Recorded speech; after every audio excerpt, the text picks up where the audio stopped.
தேமுதிக மக்கள் நல கூட்டணியில் எந்த கட்சிக்கு எத்தனை தொகுதிகள் என்பது குறித்து இன்று அறிவிக்கப்பட உள்ளது. இது குறித்து எமது செய்தியாளர் ராமச்சந்திரன் தரும் நேரடி தகவல்களை கேட்கலாம். ராமச்சந்திரன், சொல்லுங்க, தேமுதிக மக்கள் நல கூட்டணியில தொகுதி உடன்படிக்கை ஏற்பட்டு விட்டதா? எந்தெந்த கட்சிக்கு எவ்வளவு தொகுதிகள் கிடைக்கும்? நிச்சயமாக தமாக இணைவது மக்கள் நல கூட்டணியில் இடம்பெற்றுள்ள 4 கட்சிகளுக்கு எத்தனை தொகுதிகளில் போட்டியிடுவது என்பது குறித்த அதிகாரப்பூர்வமான அறிவிப்பு இன்று வெளியாகலாம் என்று எதிர்பார்க்கப்படுகிறது.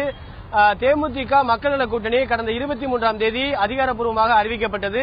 அதன் அடிப்படையில் 124 இடங்களில் தொகுதிகளில் தேமுதிக போட்டியிடுவது எனவும், அதேபோல மக்கள் நல கூட்டணியில் இடம்பெற்றுள்ள 4 கட்சிகள் 110 தொகுதிகளில் போட்டியிடுவது எனவும் ஒப்பந்தத்தில் கையெழுத்திடப்பட்டது. அந்த அடிப்படையில் மக்கள் நல கூட்டணியில் இடம்பெற்றுள்ள மதிமுக, விடுதலை சிறுத்தை கட்சி மற்றும் மார்க்சிஸ்ட் கம்யூனிஸ்ட், இந்திய கம்யூனிஸ்ட் ஆகிய 4 கட்சிகள் எத்தனை தொகுதிகளில் போட்டியிடுவது, அதாவது 110 தொகுதிகளில் எத்தனை தொகுதிகளில் போட்டியிடுவது, எவ்வாறு பங்கிட்டுக் கொள்வது என்பது குறித்து கடந்த சில நாட்களாகவே மதிமுகவின் தலைமை அலுவலகமான தாயகத்தில் அந்த 4 கட்சி தலைவர்கள் ஆலோசனை கூட்டம் நடைபெற்றது. நேற்று அந்த கூட்டம் இறுதி கட்டத்தை எட்டியது. அந்த கூட்டத்தில் கிட்டத்தட்ட 4 கட்சிகளும் எத்தனை தொகுதியில் போட்டியிடுவது என்பது குறித்து இறுதி செய்யப்பட்டது.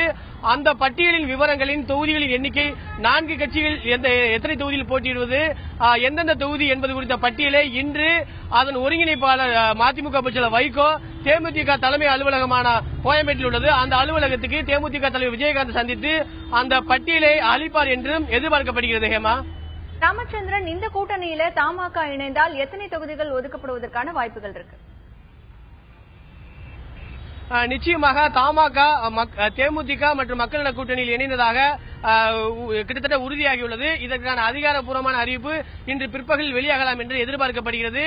ஏற்கனவே நேற்று மாலை மக்கள் நல கூட்டணி உருவாவதற்கு மிக முக்கிய காரணமாக இருந்த விடுதலை சிறுத்தை கட்சி தலைவர் திருமாவளவன் நேற்று இரவு தமிழ் மாநில காங்கிரஸ் கட்சியின் தலைவர் ஜி.கே. வாசனை அவரது இல்லத்தில் சந்தித்து கூட்டணியை இறுதி செய்துள்ளார். அவர்களுக்கு எத்தனை தொகுதி கொடுப்பது என்பது குறித்தும் கிட்டத்தட்ட உறுதியாகியுள்ளதாக தெரிவிக்கப்படுகிறது.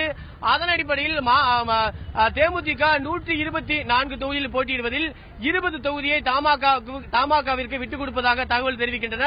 அது மட்டுமல்லாமல் மக்கள் நல கூட்டணியில் உள்ள 110 தொகுதிகளில் 10 தொகுதிகளை விட்டுக் கொடுப்பதாக தகவல் தெரிவிக்கின்றன. அதன் அடிப்படையில் கிட்டத்தட்ட 25 தொகுதி முதல் 30 தொகுதி வரை தமாகவிற்கு தேமுதிக மக்கள் நல கூட்டணியில் ஒதுக்கப்படும் என்று எதிர்பார்க்கப்படுகிறது. அது மட்டுமல்லாமல் மதிமுகவுக்கு 30 தொகுதியில் போட்டியிடும் எனவும், மற்ற கட்சிகளான விடுதலை சிறுத்தை கட்சிகள், மார்க்சிஸ்ட் கம்யூனிஸ்ட், இந்திய கம்யூனிஸ்ட் ஆகிய கட்சிகள் 23 தொகுதியில் முதல் 25 தொகுதியில் வரை போட்டியிடலாம் என்றும் எதிர்பார்க்கப்படுகிறது. இதற்கான அதிகாரப்பூர்வமான அறிவிப்பு இன்று பிற்பகல் வெளியாகலாம். ஹேமா.